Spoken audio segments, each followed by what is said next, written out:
నమస్తే, welcome to prime nine desk analysis. నేను మీ Brahmanaidu. TDP Janasena కూటమిలో భాగంగా ఉమ్మడి ప్రకాశం జిల్లాలో ఇప్పటికే పలు నియోజకవర్గాల్లో జనసేన పార్టీ అయితే పోటీ చేసేందుకైతే రంగం సిద్ధం చేసుకుందని చెప్పొచ్చు. వాటిలో కనుక ప్రధానంగా చూస్తే ఉమ్మడి ప్రకాశం జిల్లాకు సంబంధించిన దర్శి నియోజకవర్గం ఇప్పటికే ఈ నియోజకవర్గం మీద జనసేన పార్టీ అయితే కర్చీఫ్ వేసిందని చెప్పొచ్చు. ఈ నియోజకవర్గం నుంచి అనేక మంది ఆశావాహులు ఉన్నప్పటికీ కూడా ఇటీవల కాలంలో ప్రవాసాంధ్రుడిగా ఉన్నటువంటి గరికపాటి వెంకట్కి ఇక్కడ టికెట్ కేటాయించేటువంటి అవకాశాలు అయితే చాలా స్పష్టంగా కనపడతా ఉన్నాయి.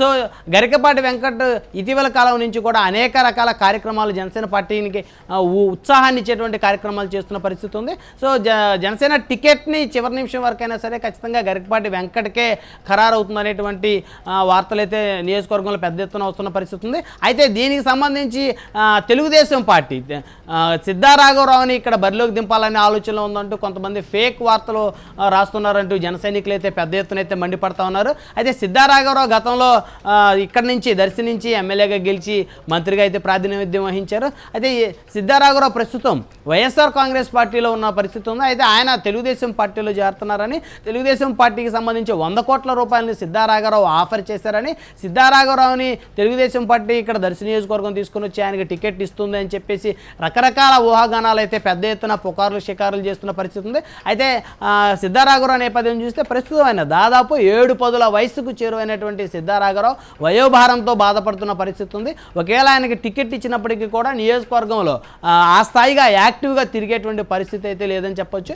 ఇప్పటికే దర్శి నియోజకవర్గంలో ప్రవాసాంధ్రుడిగా ఉన్నటువంటి గరికపాటి వెంకట్ అటు దర్శి నియోజకవర్గానికి సంబంధించినటువంటి దర్శి ఇన్ఛార్జ్ జనసేన ఇన్ఛార్జ్ బొట్టుకు రమేష్తో పాటు అదేవిధంగా మరొక యాస్పిరెంట్గా ఉన్నటువంటి వరికుట్ నాగరాజు వీళ్ళందరినీ కూడా కలుపుకొని నియోజకవర్గంలో చర్చలు జరుపుతున్న పరిస్థితి ఉంది. నియోజకవర్గంలో ఉన్నటువంటి టీడీపీ జనసేన క్యాడర్ తోటి గరికపాటి వెంకట్ ఇప్పటికే అనేక సార్లు అయితే చర్చలు జరిపారు. ఒక టికెట్ కనుక తనకు వస్తే ఖచ్చితంగా అందరూ కూడా కలిసిమెలిసి పనిచేయాలనేటువంటి రీతిలో గరికపాటి వెంకట్ అందరిని కూడా కలుపుకొని వెళ్తున్న పరిస్థితి ఉంది. అయితే అనూహ్యమైనటువంటి రీతిలో సిద్ధారాఘవరావు ఇక్కడ పోటీ చేస్తారనేటువంటి ఒక ఊహాగానాలను అయితే తెర మీదకు తీసుకుని వచ్చి టీడీపీ జనసేన మైత్రిని విచ్ఛిన్నం చేయాలనేటువంటి కుట్రతోటి వైఎస్ఆర్ కాంగ్రెస్ పార్టీ కుట్రలో భాగంగానే ఈ విధమైనటువంటి కథనాలు వస్తున్నాయనేది జన సైనికులు అయితే స్థానికంగా వారి ఆగ్రహాన్ని వ్యక్తం చేస్తూ ఉన్నారు.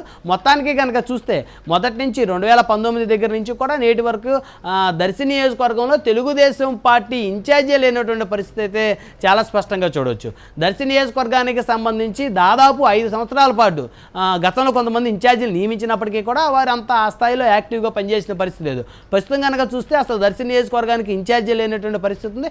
ఈ నియోజకవర్గానికి సంబంధించి కమ్మ కాపు కాంబినేషన్లో ఖచ్చితంగా ఎవరైనా గెలిచే అవకాశం ఉంటుందని చెప్పొచ్చు.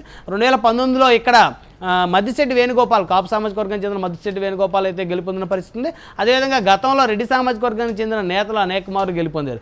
ఒకవేళ జనసేన పార్టీకి సంబంధించినటువంటి గరికపాటి వెంకట్కి కనుక టికెట్ ఇస్తే ఆయన కమ్మ సామాజిక వర్గం కాబట్టి ఆ సామాజిక వర్గం ఓట్లు కూడా దాదాపు 30,000 వరకు ఉన్నటువంటి పరిస్థితుల్లో అటు కాపు కమ్మ ఈక్వేషన్తో పాటు అటు తెలుగుదేశం జనసేనకు సంబంధించినటువంటి మిగతా సామాజిక వర్గాలు కూడా సహకరిస్తే ఖచ్చితంగా ఈ నియోజకవర్గం నుంచి గరికపాటి వెంకట్ అయితే గెలిచే అవకాశాలు ఎక్కువగా ఉన్నాయని చెప్పొచ్చు. అయితే అలాంటి తరుణంలో ఇప్పుడు చివరి నిమిషంలో సిద్ధారాఘవరావు ఇక్కడికి వస్తున్నారని చెప్పేసి సిద్ధారాఘవరావుని తీసుకొని వచ్చి ఇక్కడ పోటీకి దింపుతారు అనేటువంటి ఫేక్ వార్తలు సృష్టించడం వల్ల ఖచ్చితంగా జనసేన తెలుగుదేశం మైత్రి అయితే చెడిపోయే అవకాశం ఉంటుందని చెప్పొచ్చు. కొంతమంది తెలుగుదేశం శ్రేణులు ఉద్దేశపూర్వకంగానే జనసేన నాయకుల మీద వ్యక్తిగత కక్షతోటి ఈ విధమైనటువంటి వార్తలు రాపిస్తున్నారు అనేటువంటి చర్చ కూడా నియోజకవర్గంలో మొదలైంది. అంటే ఏది ఏమైనప్పటికీ కూడా జనసేన పార్టీ పోటీ చేసేటువంటి అతి కొద్ది స్థానాల్లో దర్శి నియోజకవర్గం ఒకటని చెప్పొచ్చు. అలాంటి దర్శి నియోజకవర్గంలో కూడా మళ్ళీ తెలుగుదేశానికి చెందినటువంటి ఒక మాజీ నేత వచ్చి పోటీ చేస్తారనేటువంటి వార్తలు ఏదైతే రాపించడం ఉందో ఖచ్చితంగా అది జనసేన పార్టీని